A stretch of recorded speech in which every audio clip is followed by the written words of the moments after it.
Hi everyone, my name is Angel Scott, and today I am going to be teaching two strategies, one from chapter 11 and one for chapter 12. I'm going to be starting with chapter 11, which is called Meaning, Vocabulary, and Direct Explanation Method, which is a method that basically hounds on explicitly teaching students vocabulary. So, first, with this, you're going to select certain words, and some words are going to be teachable words, and some words are going to be comprehension words. The comprehension words aren't per se teachable words. You go over them with, but that is just to go over them with me. So you start off with some type of article or story, and the story that I picked is called The Sorcerer's Apprentice, and you select your teachable words. So you review the story 4 times, and each time you add on new vocabulary that you have to teach students. You start out small with the first read. You're teaching per se the title if it's something that students don't know, and you don't go over any comprehension words. So then you build up, you add more teachable words, up to 8 per session, and then you add more comprehension words too. So I'm going to demonstrate how this strategy works. And again, the story that I'm using is called The Sorcerer's Apprentice. So the first thing you would do is read the title, The Sorcerer's Apprentice. You like, hey students, do you know what a sorcerer or an apprentice is? Okay, before we're going to begin this reading, I will tell you. So a sorcerer is someone who is to believe to have magic or to be able to do or perform magic. An apprentice is a trainer or a learner, someone who's still in practice. So then you would read the story, and I'll read it for the first time. So Allison was excited. She had been studying magic for over a year, and today was the first day as an apprentice to the famous sorceress, Miss Snowdon. As Miss Snowdon apprentice, Allison would be doing real magic, not just reading about it. However, she would only be allowed to cast spells under Miss Snowdon's direct supervision, not on her own. It was too dangerous to practice magic unless you were a full-fledged sorcerer. I wonder what she will teach me today, Allison thought as she knocked on Miss Snowdon's front door. Good morning, Allison, Miss Snowdon said. Follow me. Allison stepped into a room filled with bubbling beakers of different colors. Books of spells lined the wall. The scent of herbs filled the air. Allison smiled. This is what she had been waiting for. She was going to become a sorcerer. She would finally be able to practice magic for real. Do you see that bucket in the corner? Miss Snowdon asked. Allison looked around the table. A small wooden bucket sat between 2 bookcases. Yes, ma'am. Grab that bucket. Allison grabbed the bucket. See the barrel in the other corner? Allison peered around the table. A barrel as high as her chest sat in the dark corner. Follow me. Miss Snowdon led the way back up to the hallway and through the living room. They passed through a dining room and a kitchen and out the back door. See that well? Allison nodded. Fill the bucket at the well and carry it back to the workroom. Pour the water into the barrel until the barrel is full. Yes, ma'am, Allison said with a smile. She would show Miss Snowdon that she could be a great sorcerer. Okay, I have some errands to run. I'll be back in a little while. You fill the bucket while I'm gone. Allison skipped to the well and cranked the handle to pull up the water. She filled the bucket and carried it back to the workroom. Over and over and over, Allison carried the buckets of water. She poured each one into the barrel. Finally, Allison stood on her tiptoes and looked into the barrel. Surely, it was almost full. Nope. The barrel had very little water in it. Allison wiped the sweat from her forehead and looked around the workroom. Her arms ached from carrying the buckets. Maybe there was an easier way to fill the barrel. There had to be a great spell that could help with filling the barrel. Surely it wouldn't hurt for her to do a little magic. That's why she was here after all. Allison peeked out the door. There was no sign of Miss Snowdon. She tiptoed the hall to the living room. There was no sign of Miss Snowdon. Her teacher was nowhere to be seen. Allison hurried back to the workroom. She looked through a book called Household Spells on the work table. Aha, she said after several minutes. Here's what I need. Allison ran down the hallway and looked into the closet. She needed a broom. Mop, vacuum, cleaner, duster. Allison thought, no broom? Allison thought quickly. She didn't have much time until Miss Snowden returned. I'll use the vacuum cleaner, Allison said at last. Allison pulled the vacuum cleaner back to the workroom. She set the spell and quickly slid back. After a moment, the vacuum cleaner groaned to life. It sputtered for a moment, then the sound settled into a soft purr. It grew arms. Allison whooped with joy. Vacuum cleaner, take the bucket and fill it with water. Pour the water into the barrel. The vacuum cleaner whirred into action. It picked up the bucket and headed out the room. Allison ran behind the vacuum cleaner and watched as it filled the bucket at the well and carried it back to the barrel. Over and over and over, the vacuum cleaner filled the bucket. Soon, the barrel was almost full. No, soon the barrel was full of water. Okay, vacuum cleaner, that's enough, Allison said. The vacuum cleaner didn't stop. It kept filling the bucket and pouring it into the barrel. Water sloshed over the top of the barrel and ran into the floor. More and more water filled the room. Allison ran out the room. She had to stop the vacuum cleaner. Allison grabbed the vacuum cleaner and tried to stop it. It wouldn't stop. She pulled on the cord. The cord came out. The vacuum cleaner wouldn't stop. She pulled off the attachments. Allison screamed that each attachment turned into a new vacuum cleaner. The new vacuums all kept fetching water from the well. More and more water filled the workroom. The beakers washed away.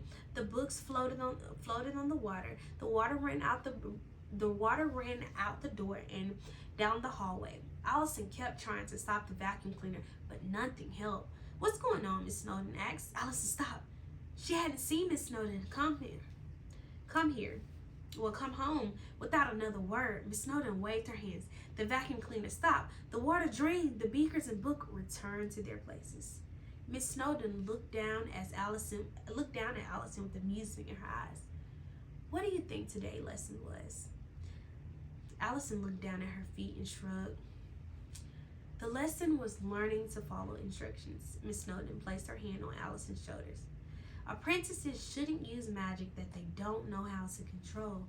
Allison nodded, but she didn't know what to say. That's enough for today. Come back tomorrow.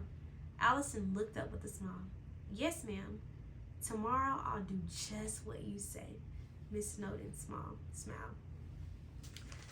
So, for the first read, after that, I would talk about some words that would be key for comprehension in that read. And some of the words would be famous and well-known. So what does it mean for somebody to, one of the words would be famous. And what does it mean for someone to be famous, which is well-known? And that is talked about in the very first paragraph of the story, when she says that it was her first day at her apprentice, and her sorcerer was very well-known. Okay. So, after you introduce those terms in the beginning, which were, for the first read, which was sorcerer, which is someone who practices magic or have power, and an apprentice, which is a trainer or learning, or someone who's still in practice, after reading that, you would ask a question to check for comprehension using those words. So, the question that I have is, why do you think Allison is an apprentice? So I was able to choose one of those teachable words and check for comprehension. And my students would probably say, because she hadn't practiced magic long enough, which will let me know if they have an answer on the lines of that they are able to, that learning is being facilitated. So in the second read, I would introduce words like supervision, which is Miss Snowden. She's her supervisor, which means to watch or manage someone.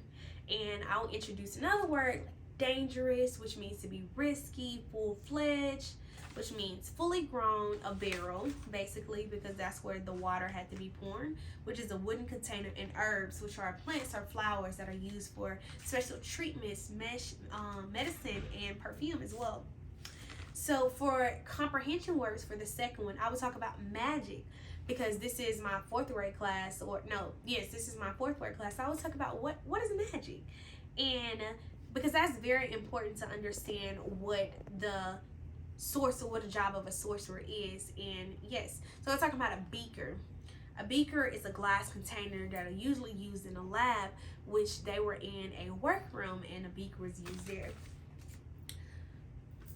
So again, I would check for comprehension, and one of the questions that I would ask during my second read was it dangerous for Allison to practice magic as an apprentice? And that not only used one of those teachable words, which is dangerous, which is something that's so risky, but it also uses a comprehension word, which is magic.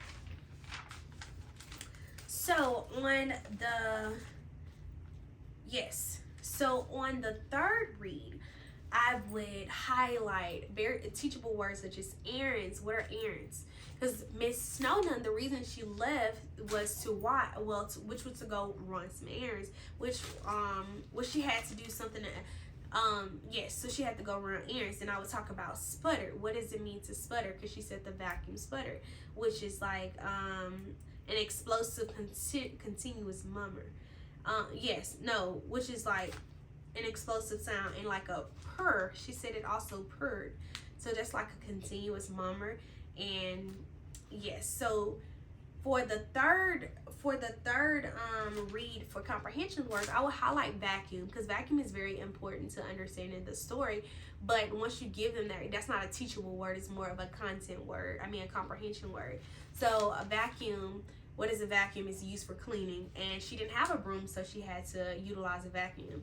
So for the fourth read, I would talk about attachments. What are attachments? Because she said as she cut the attachments to the vacuum, it grew more vacuum. So something that is attached to something is directly placed there, or it's supposed to be alongside something. And she talked about fetching, drain, amusement, instruction. All of those words I would cover in the fourth read. And like I would also, as far as comprehension, I would talk about water. And water ran, like what does it mean for water to run or ran in this sense? Because water doesn't like that. You're personifying the water. So what does it mean for water to run? Meaning water is just leaking and it's just traveling. That's what it's saying in this source. So then I would ask more comprehension questions. So I would ask questions like, why was it important for Allison to follow Miss Snowdon's instruction? What happened when she didn't follow Miss Snowdon's instruction? Or another question would be, which would be a more higher level question, would be, what do you think would happen if Miss Snowdon never came back to teach Allison the lesson?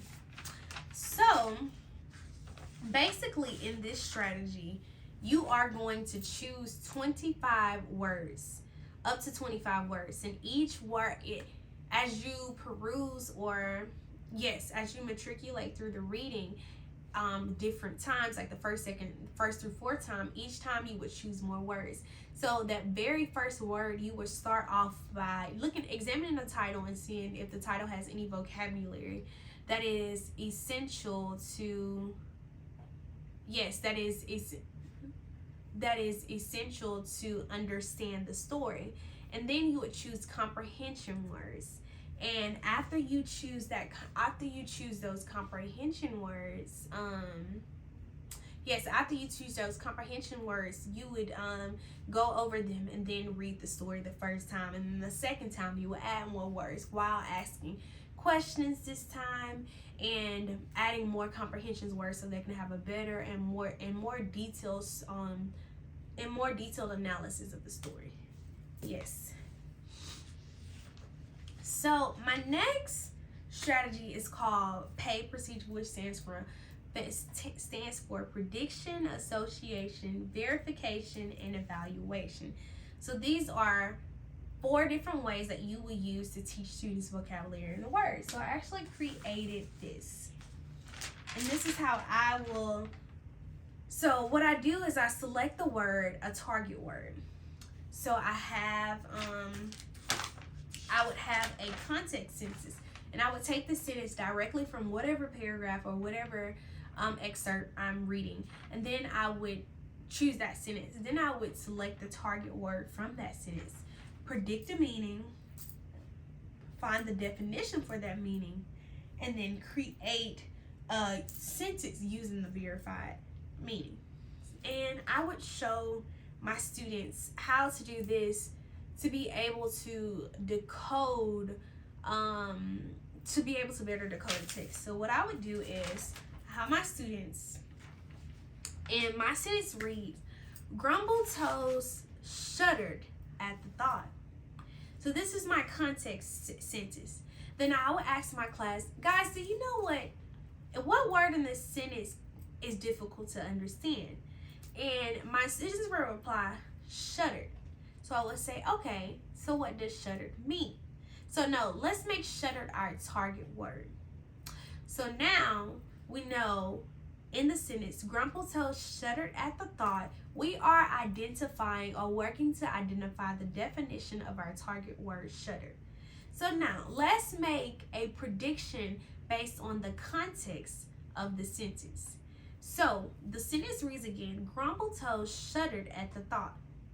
So we're making a prediction, and to shudder, so let's see, what would if I shudder at something? That means to shake. So after doing some research, shudder means tremble convulsively, typically as a result of fear or revulsion. So I know my new definition, and I would go back to read the very first sentence. Grumbletoes shuddered at the thought. So I know Grumbletoes is shaking at something, typically probably because of fear.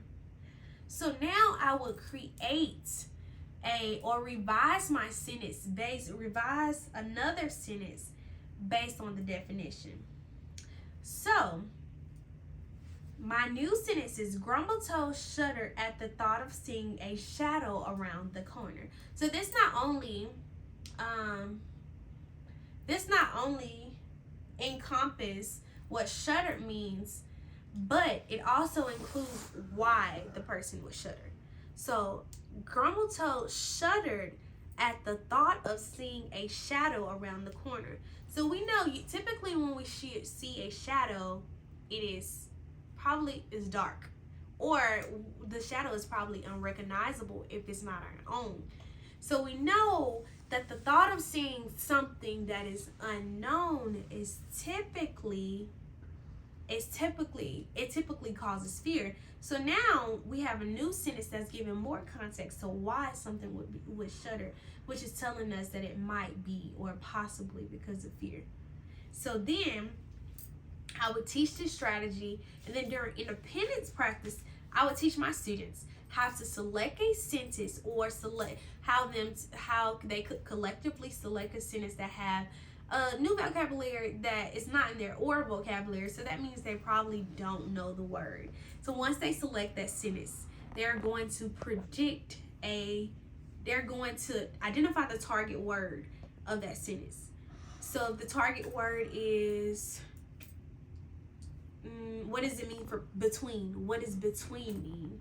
Or what does encompass mean? My students would select a sentence using that has that word, identify the target word. Let's just say the new target word is encompass.